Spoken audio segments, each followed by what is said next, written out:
Labas, čia Gediminas Grinevičius, verslo treneris, kaip laikaisi ir šiandien noriu su tavimi pakalbėti apie tai, kodėl geriau rinktis vieną tinklinio marketingo kompaniją, o ne dirbti su keliomis vienu metu. Tad jeigu žiūri šį video įrašą, padaryk man paslaugą, parašyk grotelės įrašas į komentarus. Jei esi naujas arba nauja, jeigu pirmą kartą žiūri vieną iš mano video, būčiau labai dėkingas, jeigu parašytum naujas arba nauja, norėčiau pasakyti tau labas. Ir žinoma, jeigu gausi šio video naudos arba manai kažkam kitam šis video galėtų būti naudingas, būčiau nepaprastai dėkingas, jeigu pasidalintum šio video ir parašytum į komentarus pasidalinau. Arba gali tiesiog užtaginti, pažymėti savo draugus, komandos narius komentaruose žemiau, kad jie taip pat pamatytų šį video, jeigu manai jiems būtų naudinga. Taigi, neretai gaunu šitą klausimą, ar galima dirbti su keliom kompanijom vienu metu, ar geriau rinktis vieną negu kelias, ar įmanoma pasiekti rezultato, ar aš galiu uždirbti pinigus, jeigu dirbsiu su keliom ir panašiai. Ir atsakymas yra ir taip ir ne.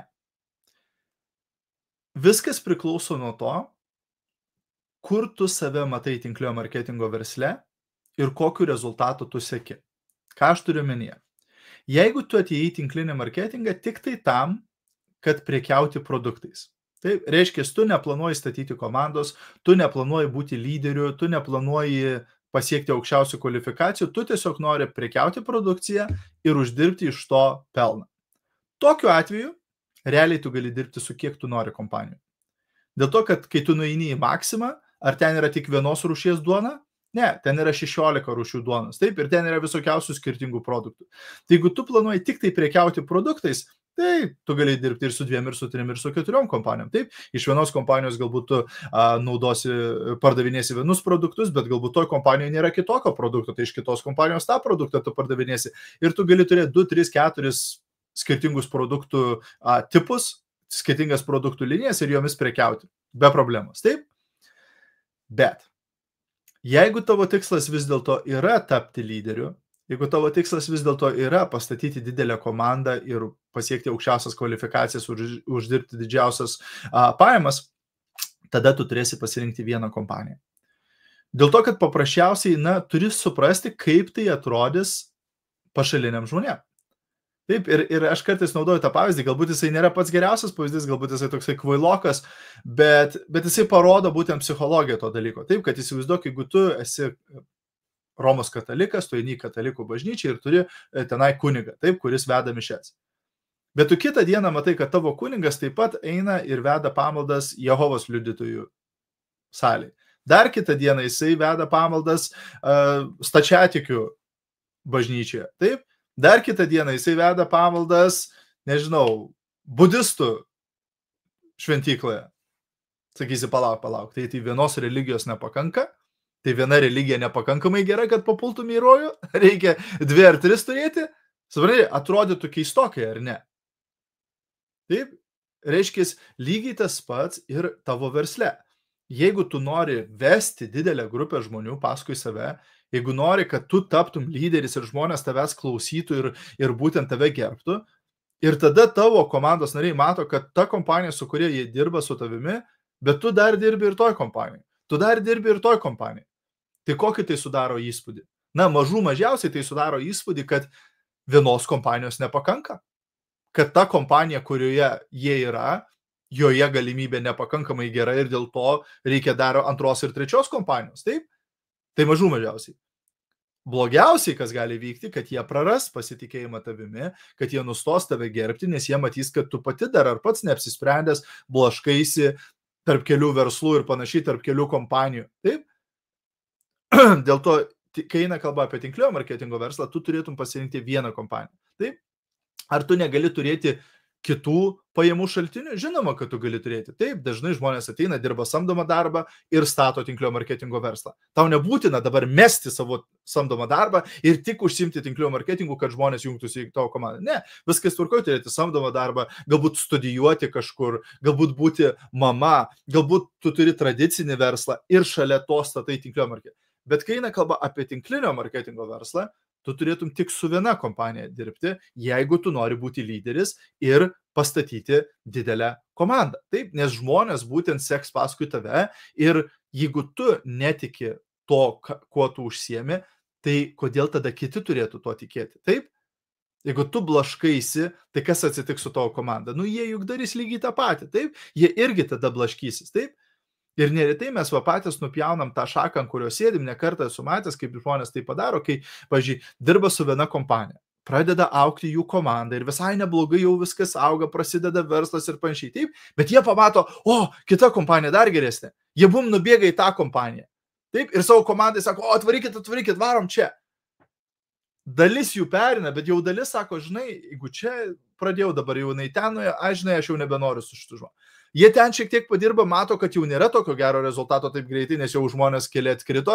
Gerai, lekiam dar į trečią kompaniją. Ir kas atsitinka?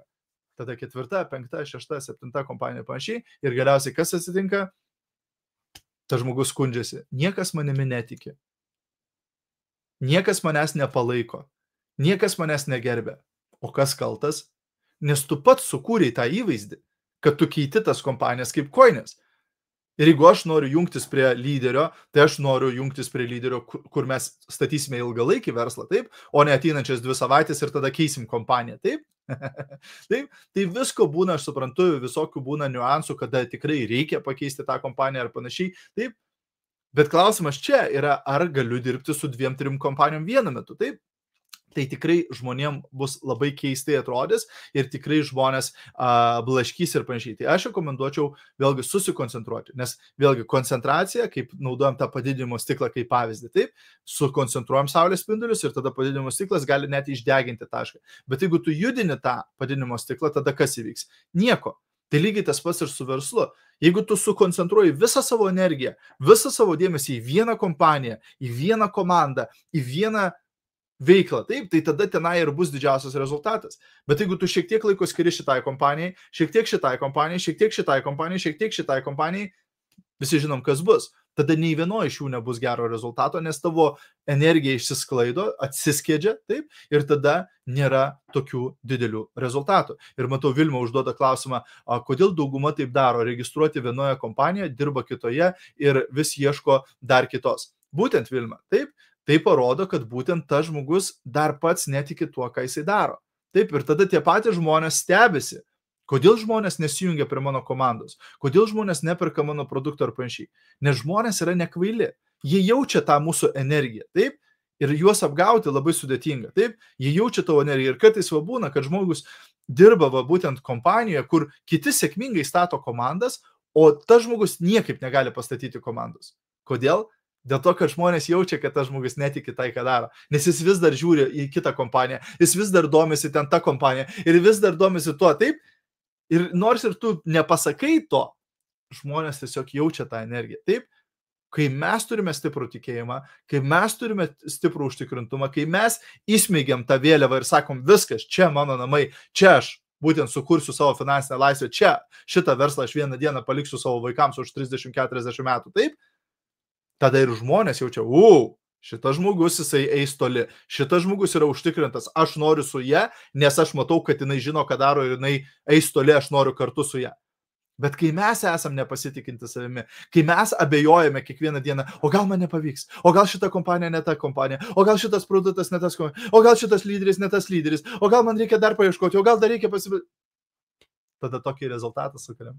Nes mūsų mintis kuria mūsų realybę. Taip? Ir jeigu mes čia rutuliuojam nepasitikėjimo, abejojimo mintis, tai ką mes sukūrėme? Neužtikrintą realybę. Bet kai čia mes esame užtikrinti 100% tuo, ką darome, tai tada mes ir manifestuojame užtikrintus dalykus. Taip? Tad mano patarimas tau, jeigu tu nori pasiekti viršūnę, jeigu tu nori pasiekti aukščiausius rezultatus, pasirink vieną kompaniją ir varyk su ją iki galo. Varyk su ją, kol tu pasieksi didžiausius rezultatus. Visur reikės įdėti velniškai daug darbo, visos kompanijos turi problemų, visur bus visokių iššūkių, visur bus visokių sunkumų, nei vienoj kompanijai tu nepastatysi verslo lengvai, taip, tad susikoncentruok ten, kur esi, nesiblaškyk ir keliauk būtent ir įdėk daugiau veiksmų. Taip, mažiau koncentruokis į viską, kas negerai, mažiau koncentruokis į visus menkniekius ir smulkmenas, o sukoncentruok visą savo dėmesį į padarimą kuo daugiau veiksmo ir tada rezultatas ateis. Na, o jeigu norėtum daugiau patarimų, palaikymų, idėjų, strategijų, užduočių ir panašiai, tada kviečiu tave į numeris 1 tinklinio marketingo mokymų bendruomenė Lietuvoje, tai yra Čempionų lyga. Narystė kainuoja tik tai 10 eurų per mėnesį ir ten gauni prieigą prie virš 1400 įrašytų pamokų, plus mini kursai, plus kiekvieną rytą aš darau naują pamoką, plus užduotis, plus atskaitomybė, plus prizai ir taip toliau. Jeigu tu rimtai žiūri savo verslą ir nesi Čempionų lygoje, nežinau, ką tu darai, ir jeigu tu negali sau leisti 10 eurų per mėnesį, reiškia, tu privalai ten būti, nes kažkas negerai tavo versle, jeigu tu net 10 eurų neuždirbi savo versle per mėnesį. Taip, tad labai kviečiu tave prisijungti, kviečiu pakviesti savo komandos narius, jeigu nori, kad jiems geriau sektųsi ir kad jie pasiektų geresnius rezultatus, nežinau, geresnės vertės už tokią žemą kainą, kur tu galėtum gauti tiek daug palaikymo, pagalbos, mokymų, idėjų, strategijų ir panašiai. Šitoj grupiai būnant, tau negali pritrūkti idėjų, ką daryti savo versle, nes ten nuolatos gausi naujas strategijas. Jeigu paspausi nuorodos, rasi visą informaciją būtent šio video aprašyme. Ačiū, kad žiūrėjai, geros dienos ir iki greito. Čiau, viso, iki.